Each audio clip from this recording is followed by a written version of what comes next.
Welcome to Disruptive Successor, a show for next generation leaders in family businesses and entrepreneurs who want to disrupt the status quo and take their existing business to a whole new level. We all know that what got us here isn't going to get us there. This show will provide inspiration, advice, and resources to help you create massive impact. This podcast is sponsored by myself, Jonathan Goldhill, and my company, the Goldhill Group, where we provide coaching for growing companies. I'm Jonathan Goldhill, and my purpose is simple: to guide entrepreneurial leaders in family businesses towards more freedom and fulfillment.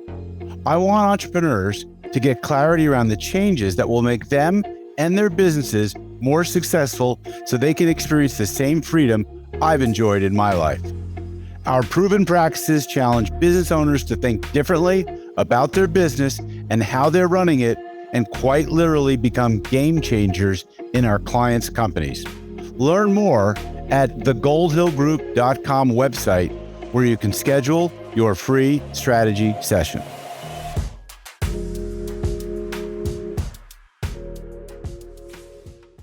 Hi, it's Jonathan Goldhill, and welcome back to another episode of the Disruptive Successor Show. And today I have a family business advisor who comes out of a family business. Her name is Eva Fischer, and she became the chairwoman of the board of one of Scandinavia's largest clean tech companies, Brunata, a family business. That was after her father left the business. She's currently on the board of the Family Business Network in Denmark and is a family business advisor and speaker. Eva, welcome to the show today. Thank you. Did I get that right? Now, you left after your father, or did he stay around while you were in the business? Let's just ask if you get the bio correct before we jump into your history. Yeah, definitely. Yes, he stayed in the board. When I entered the board, he was the chair and I was the deputy chairman, but I mostly had the charge of running the board, even that I was the deputy. And then for some reason, we changed our position in 2015. So, yeah. So he was around. Tell us a little bit about the business, the history of it. When did it get started? Did your dad, was he the founder? What did you do exactly? How big was it? Give us a little background. Yeah, Brunata is doing heat cost allocation and also developing the meters for the heat cost allocation. Mm-hmm. And the company was 100 years old in 2016, I think. And it has always been a family-owned business.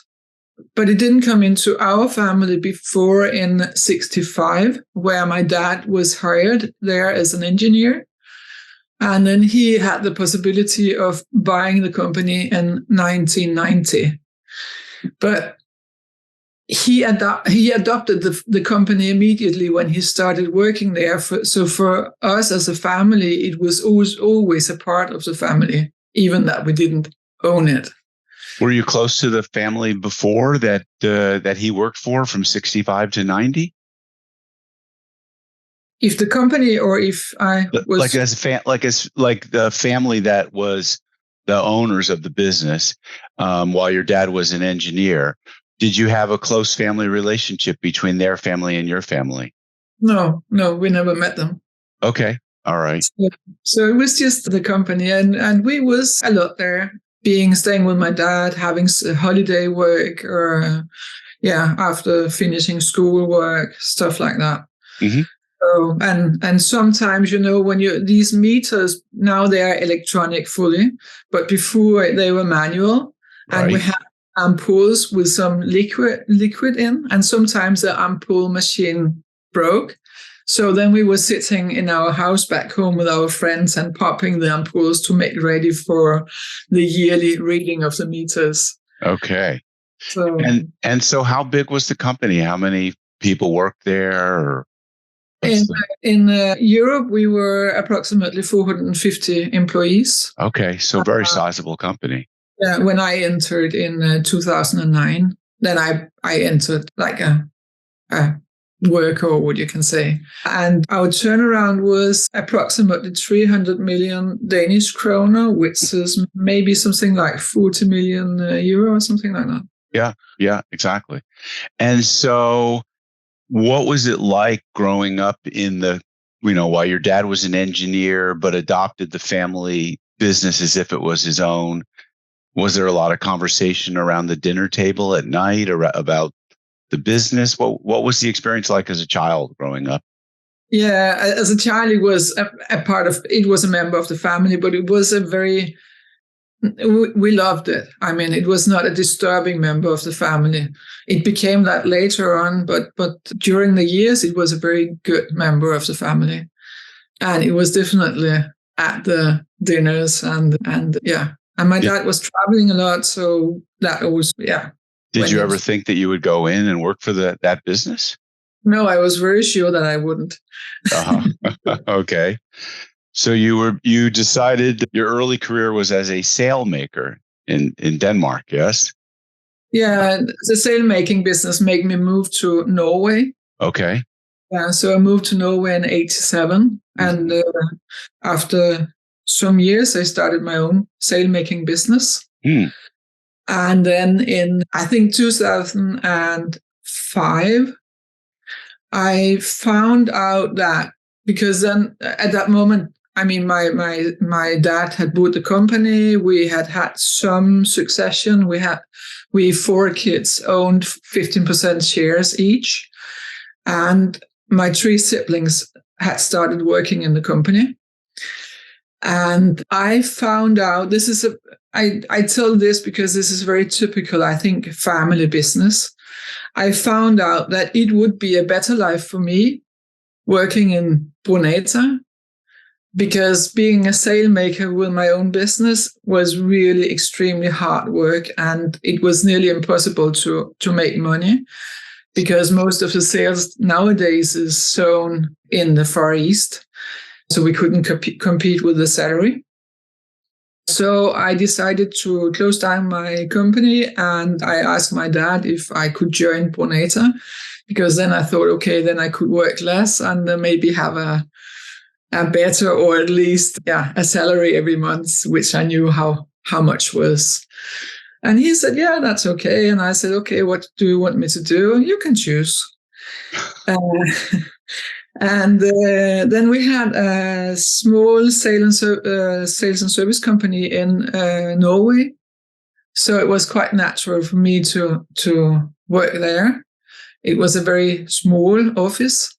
So I became the manager, but also because it was very small, I did selling the meters, and I was also mounting the meter, doing the heat cost allocation, and doing a lot of customer service. Interesting. I imagine the sail making business sounds like a romantic business, because you're connected with sailors, and sailors are adventurous. And I'll just go off tangent here for a moment, because my family is in the boat building. They live they grew up in the Caribbean, my brother and his children, and they also grew up in Denmark. So an interesting coincidence here.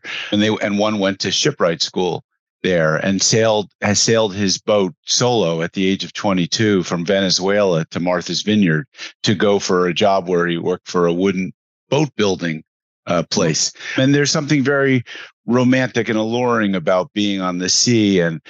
But I imagine it was not an easy business, like you said. I mean, making money in that business is probably pretty tough, because you're dealing with overseas inexpensive labor, and they're doing things by machine what would have been done by hand way back. So did you find that when you got to Brunata that it was more work or less work? It was definitely not less work. Right. So being an entrepreneur is a lot of hours sometimes. Yeah. And also I found out, I was expecting, because it's a big company and having a lot of customers and stuff like that. So I was expecting the systems to be more professional, like the customer system or the calculating system, but it showed out that we didn't have that much of that. And I was quite shocked, because even my customer program at the system at Marcelo was better. So that was also, a big deal for changing. Yeah. And so how was that?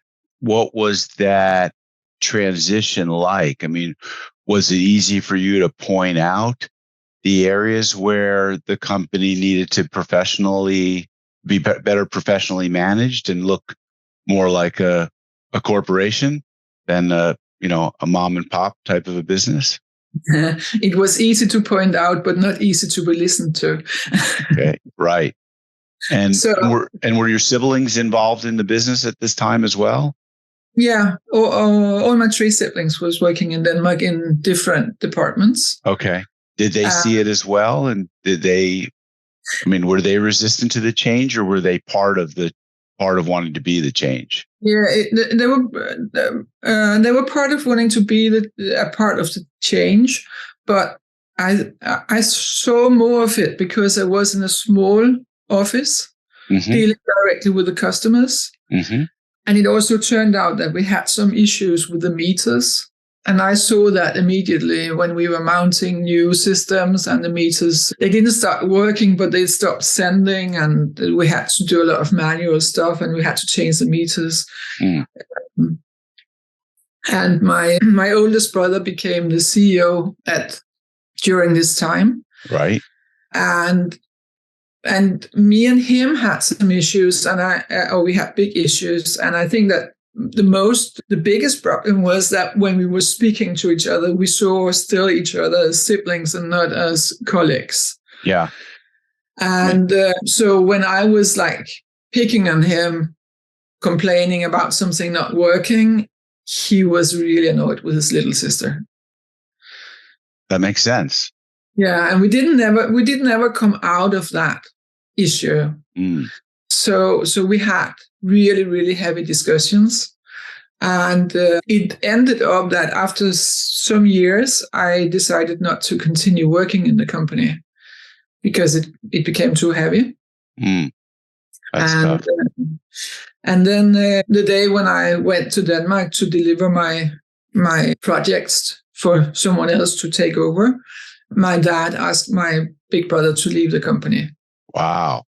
So that must have been a pretty intense moment when that happened. But so, like, this is a body of work now that I think you're involved in, is helping companies with these family business dynamics and paying attention to the family business dynamics. And, I think every family is different and every culture is different as well. I'm familiar with Danish families and the culture they're in and how different they might be from an Italian family or, a Chinese family or a US American family or an English family. Everyone is so different. And so what is some of the advice or, maybe some of the processes that you use to bring this to light, and with the sensitivity of understanding the family, the culture, the history? How do you approach this? So what are your thoughts on how to approach this in a consulting assignment or, in an advisory capacity? First of all, I try really to advise the family to take the company out of the Sunday dinner. And especially when you're working, when you have somebody from the family or all the family working in the company. The problem is that if you bring it to the Sunday dinner, the one working in the company never have 1 minute off to be a family. Right. So you're on all the time, and you can never be prepared on what questions you have to ask. Right. So it's extremely stressful. So that's basically my first advice, that they have to make, like, instead of having the company at the dinner, then they have, like, every month, every 4 months, every half year, the family meeting talking about the business.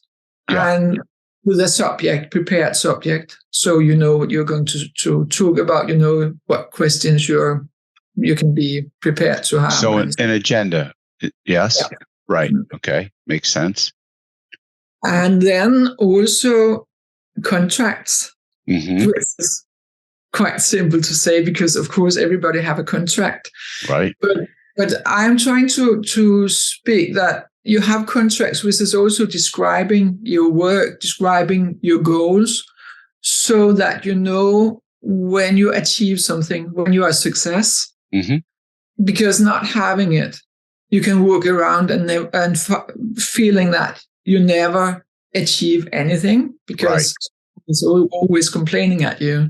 Right. Put like a sign on, okay, I achieved this, I did something. Yeah. And also, of course, it's easier for the one who is managing the company, knowing what these family members is doing. And I mean, this is about compliance, and I think most family business have a lot of compliance with the employees, but maybe they forget to have with the family members who is employed. Right. All good stuff. And just like that's general good business advice, right? We should have meetings with a standard agenda. We should have everyone has a clear role with the set of responsibilities and probably a set of KPIs or measures or metrics that goes along with it, so they know whether they're doing a good job or not. And, having clearly articulated values, which we call core values, but I like to actually refer to them as operating behaviors, so that everyone's operating on the same set of principles, whatever that is. Maybe it's as simple as say please and say thank you, or maybe it's, always treat people with respect or whatever. Yeah, but there's also another thing, because I think that you said something about it maybe before the introduction or before we started recording about changing the company, being the new generation, changing the company. Yeah. But I think it's extremely important to know the basic and the fundament of why did this company start in the early days? Yes, the history. The history, the reason, and the purpose. Yes. And some kind of the soft values. Because if you doesn't understand them, you can do changes which is not working because it's too far away from why this company started. And it could be a ruin for the company. When I was a sailmaker, I learned my pupil that he had to do exactly how I did when I was changing a window on some place or on a caleche and then when he had learned that, he could start doing it differently. Right. 100%. So like what I heard you said is you have to go back to what was the reason for being, the founder's purpose. You do, in my opinion, have to find a new purpose and reignite the company with your purpose and infuse the company. But values are evergreen. And so the values that got you here are the values that are going to probably get you there.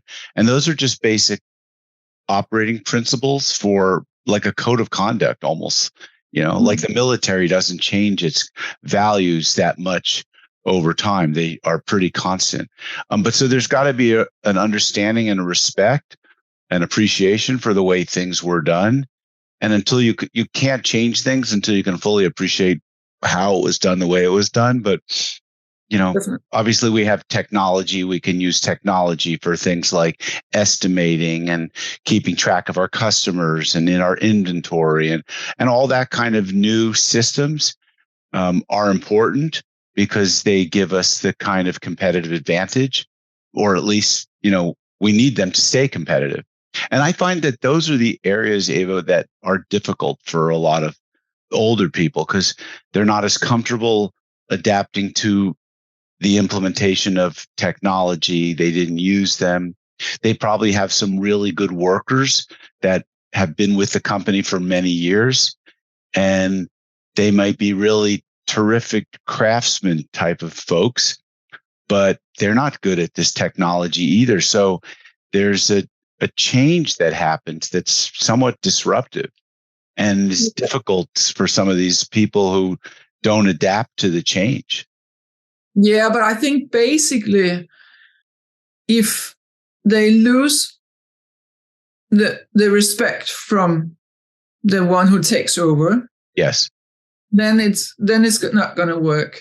right. And as I have been speaking with a lot of these MBA students who have family businesses, Mm-hmm. and I always tell them that when you have finished your education here, and you go back to the family business, don't go back and think you're going to change everything immediately. Right. Go back, learn the business, copy the CEO or learn from him, respect him. And then you can start slowly changing, putting it into your way, respecting what was, explaining why you need to change. And I think it's better done. But I think a lot of these youngsters also are very eager to go home and put it into their new world of all the smart things that they see. But in respect of the founder or the generation which is in the chair at the moment, learn from them, learn from the company, learn from the employees, then you will get a lot of more respect for what you are going to do with the company. Yeah, I think that's really good advice. One of my earlier show members, guests, talked about when they were an MBA student, they went into the company and they asked the key people in the company, what should the company start doing? What should it stop doing? And what should it continue doing? And they gathered all of this data and feedback, and they brought that to management. And I think that coming in with let's call it a beginner's mindset, where they want to approach and get an understanding, because we know as coaches to leaders that it's important first to understand, and then secondly to be understood. So you can't come in and just try to be understood like these are the changes that we're trying to make. You have to understand the context and getting that feedback. The managers will tell you so much that will be really valuable. So that was a great learning lesson from them. The second learning lesson, by the way, the same person pointed out, was that as a new kid fresh off the MBA school block, whatever, that if you come in and you can start really selling and generating business, that people will listen to you more quickly because you're clearly contributing member.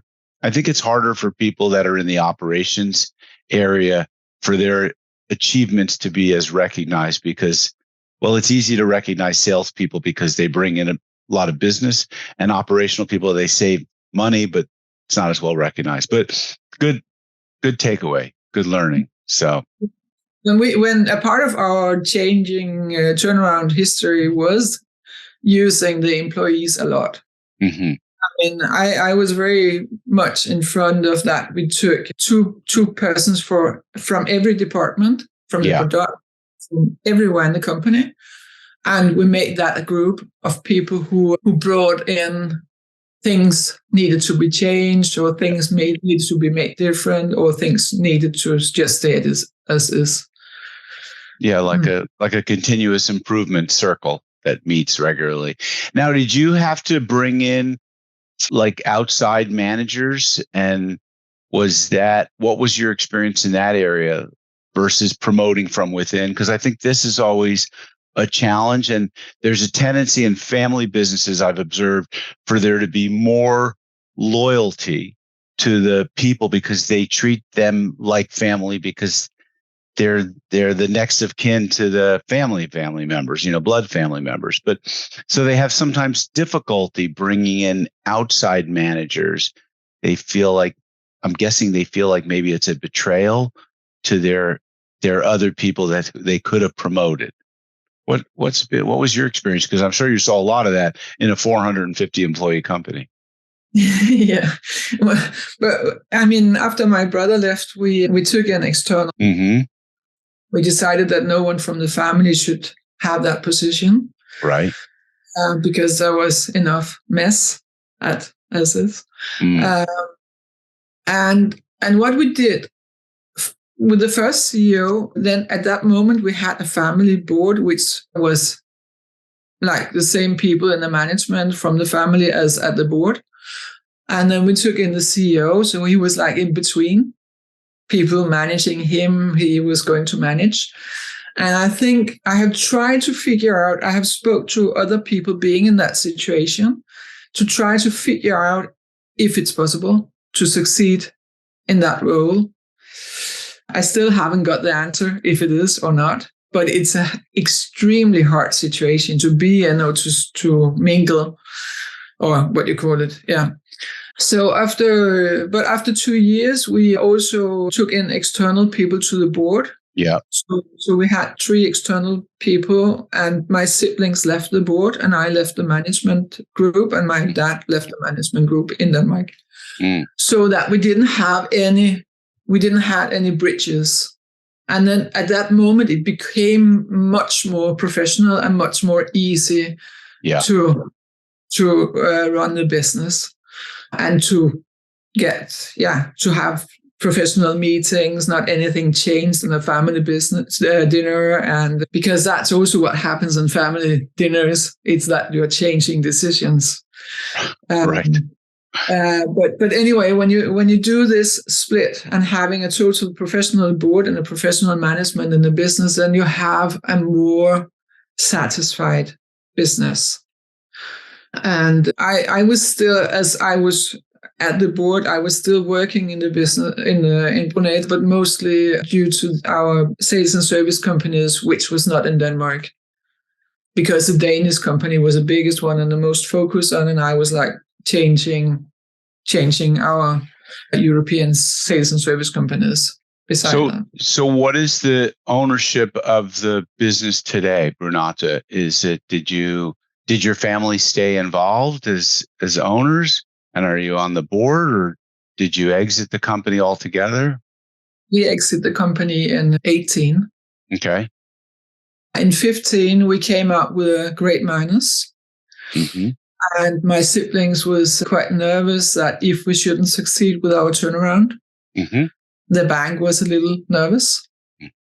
So then we decided to sell the company. So we used 2.5 years, whereas my siblings left the company in 2015. Yeah. Me and my dad swift places, so I became the chairman. Mm-hmm. And I was responsible for finalizing the turnaround and responsible for the sale of the company. And how did your dad do with that? Was he comfortable with you in that role, or was that a challenging period? No, it was actually because I have been working as the chairman for since I came into the board. It was like when he saw that I could handle it, he stepped more and more back. He was not really happy of handing over the chair role to me, but that was more like, I think sometimes it's when the one in the position is leaving the company or have to step back because of age, because it is because of age. Mm-hmm. It's like you're getting closer to the end of life. Yeah. And I think that's why these family business owners have such a hard time leaving their positions. Yeah. Because it's again like you will one day go to the care home and you know that that's the last journey. So stepping down from the position, it's a part of the last journey. Yeah. And your dad was there 50 years, if my count is correct. Does that sound 65 to 2015? Yeah. And then actually 18 as a deputy chairman. That's a long time. Yeah. And there's no magic number to the age that people need to step aside. But do you have any thoughts or opinions about, either age or certain markers that would say, certainly if you're experiencing dementia or something, that's an obvious one. But what are my dad did that in the end. Okay. But it's a very, very hard decision and it's a very hard discussion because, we have some of the biggest businessmen in Denmark from Mass McKinney. I think he became 100 or nearly 100. And Helder Topsøe also became 99, still in the chair when he died. But if you want the next generation to take over, you have to do it before they also become too old. It's like the royal family in England. Yeah, exactly right. So I think that it should be done earlier. But the best is that if you can continue working together, sharing your skills. Yeah, that would be the best, because the old generation have definitely something to give, even that they doesn't really necessarily understand all the new things. Then they know some other things which maybe could be quite important. Right. Interesting and challenging work. And so tell us a little about your work today. What does it look like? Today, I advise family businesses. I also am quite active in discussions about family business, about women in family business, about board work, about different topics which come up, which is quite interesting but all surrounding the family business. Yeah. And I also chose very early to be quite open about the issues that we have had, because I think it's very important that we start speaking about the issues you have in the family business, because if you doesn't speak about it, we can't solve it. 100%. But I know for many family businesses, it's extremely hard to speak about, because it's you're proud, you doesn't want to be a failure, you want to... Right. Yes, it's family businesses are interesting. They're dynamic. I know when I came out of business school in 1989 with an MBA, I wanted to be a business therapist. And my friend said, "What's a business therapist?" I said, "Well, that's what I'm really good at. I mean, I grew up by a therapist. My mother's family, they were entrepreneurs, and I want to be a family business therapist to entrepreneurial growing companies." And so it didn't seem like a really clear career path, but full circle, it's kind of worked out that way. It's interesting. And so, but it gives you a lot, doesn't it? It's a gift to be invited in to the inner circle in a family or in a business, and be given a position of quite significance, where your voice is really heard. And I think that my job is to help others have their voices be heard, but put it in within a structure, a context of a playbook that, like a business operating system that they can run their business by, and all agree on the language, the terminology, the structure, the meetings, the agenda, how we handle topics. I mean, have a structure for all that. And that's part of the business operating system. And going back to my business, I also believe in that if we 4 siblings had been better talking up our competences instead of looking down on what we didn't have, right, we would have been a fantastic management group together. Yes, absolutely. Well, Eva, thanks for being on this show. I know you're in Denmark. I'll get you a copy of my book digitally. And I don't usually offer this, but if someone's listening to the show and can't afford to pick up a copy of my book, send me an email and I'll send you a digital copy. So, Eva, you're reachable in Denmark at Eva Fischer, FISCHER.dk. Yeah, that's true. Mail at evafischer.dk. That's the best address? Super. Yep. Okay. Eva, thanks for being on the show, folks. You heard it from another family business today.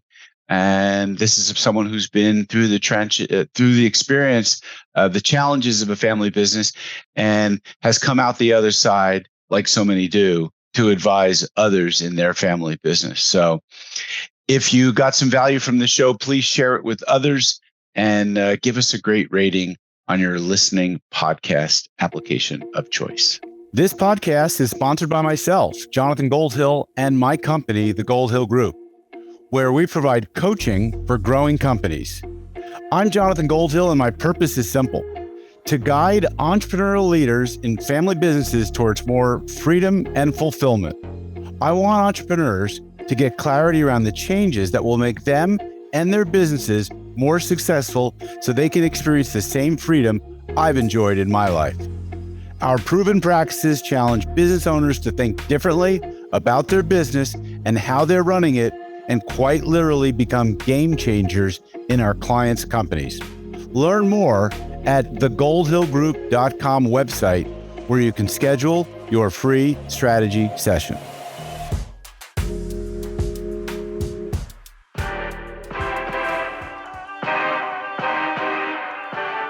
Thank you for joining us on the Disruptive Successor podcast. If you enjoyed today's episode, please subscribe, review, and share with a friend who would benefit from the message. If you're interested in picking up a copy of my book, Disruptive Successor, go to disruptivesuccessor.com.